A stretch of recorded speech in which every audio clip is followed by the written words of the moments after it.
Monsters do have their place. In the zoo, in your nightmares, in the deep. Hey, I'm on an island to do this video. I don't know how this is going to work. I thought it'd be nice to be outside, but there's a lot of wind sounds and airplane sounds. So I don't know. Hopefully the sound will be okay. So I haven't done a book video in a while, and this is just what I'm going to read this month because it's spooky month and it's my favorite time of year for books. And I've only picked out 4 because there's a lot going on this month, and I don't know how much time I'm going to have for reading. But hopefully I can read even more than the ones I have picked out. We'll have to see. But let's just get right into it. So the first book I'm going to read is not technically a spooky book, but I'm just really in the mood to read it, and it is, I think, very atmospheric and great for October. And it is Steppenwolf by Hermann Hesse. And I have read this book many times. It's actually probably my most read book, which is interesting. I was thinking about this, and is your most read book your favorite book? I don't know if I would consider this my favorite book. It's an interesting question. I usually don't name this one if someone asks me my favorite book, but I probably should. With the amount of times I have read it, and it's been a long time since I read it. It's probably been, since the last time I read it, it's probably been about 15 years, and I am very, very curious to read this right now, because the first time I read this book I was like 19 or 20, and the thing that people told me was that when you're younger and you read this book, you often misinterpret it, because it's about a middle-aged man, and it's like his experiences. So when younger people read this book, they view it kind of differently than it was meant to be viewed.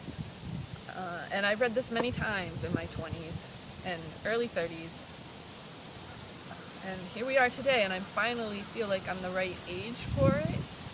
So I'm wondering, like, is the experience going to be really different? I really love this book. So I'm just going to read you a little bit off of the back of the book here. It says, at first glance, Harry Haller seems like a respectable, educated man. In reality, he is the Steppenwolf, wild, strange, alienated from society, and repulsed by the modern age.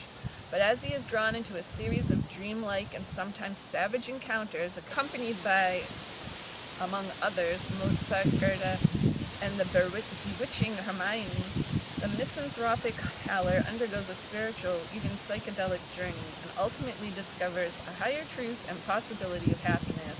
This blistering portrait of a man who feels like himself to be half human and half wolf was the Bible of the 1960s counterculture, capturing the mood of a disaffected generation. It continues, blah, blah, blah, blah, blah. So that almost sounds like it's like a werewolf story, but it's not a werewolf story. He gets invited to this, I don't know, I guess you would call it a theater. I think it is called the Madman's Theater, the Madman's Theater, which is very strange and spooky in a way. He meets this woman, who is like his counterpart, kind of. What is her name? It's not Hermione, it's Hermine? Hermine, I think, is her name. And she would be like his, she'd be like his anima, I guess, if we're talking psychological terms. And it's him discovering parts of himself, or coming to terms with himself. I don't know. Like I said, I read this when I was a lot younger, so it's going to be interesting now that I know a lot more psychology and life in general. I'm really looking forward to this. Alright, so the next book, because I always have to read a Michael McDowell, is Gilded Needles.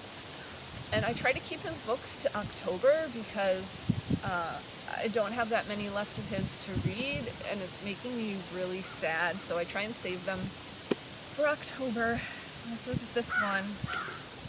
There's only a few left of his that I know of. Maybe there's some more that I don't know of. I hope so. But this one does sound interesting. So it says, "Welcome to the Black Triangle, New York's decadent district of opium dens, gambling casinos, drunken sailors, gaudy hookers, and backroom abortions. The queen of this unsavory neighborhood is Black Lena Shanks, whose family leads a ring of female criminals, women skilled in the art of cruelty."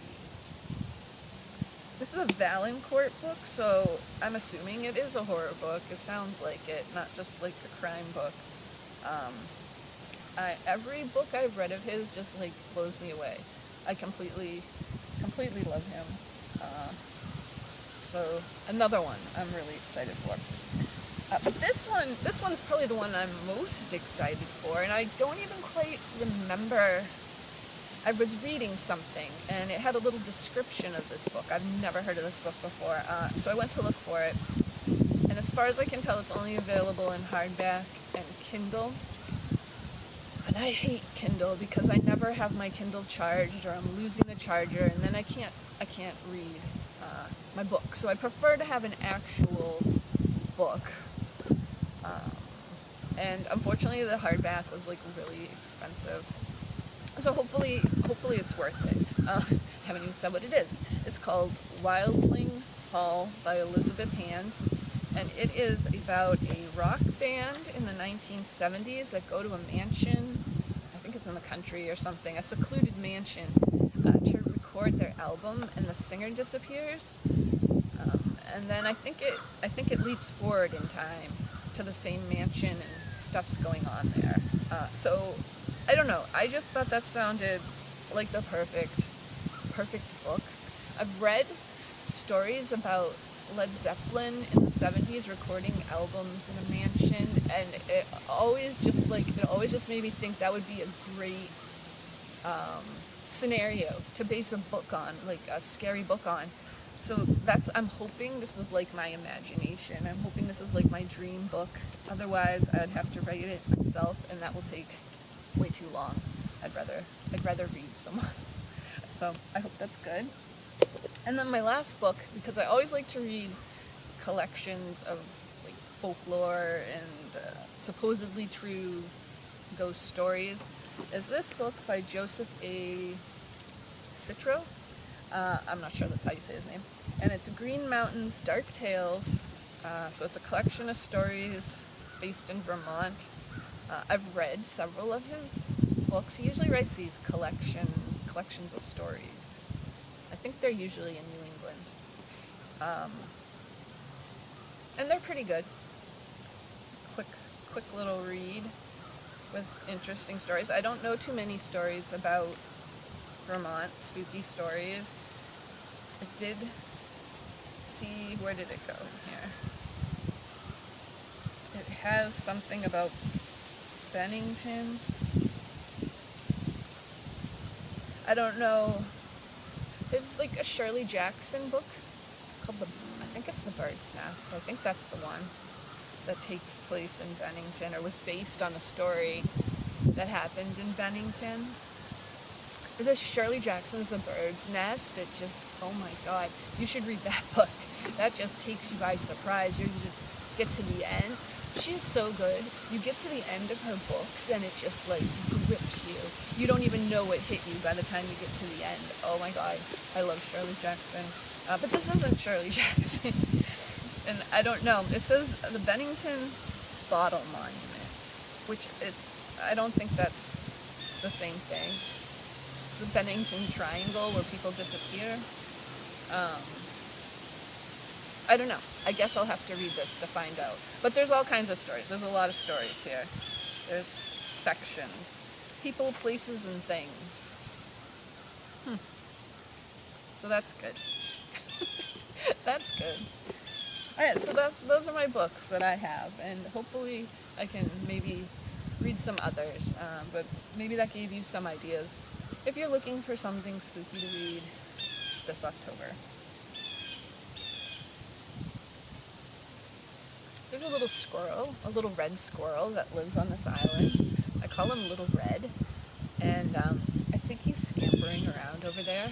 I usually bring him treats. I forgot to bring him a treat this time. I feel really bad. He's very elusive. Like he hides. I don't see him that often. I hear him, but I don't see him. I see him from the kayak, but when I'm on the island, he's hiding. I don't know if he has a mate. I thought he finally had drawn a mate to the island somehow, but I'm kind of thinking now he's still alone. Poor Little Red. Besides the birds, Little Red is the only one that lives on this island. Okay, I'm gonna go see if I can see Little Red anywhere. So thanks for watching, and I'll see you next time. If you see this ghoul, play it cool.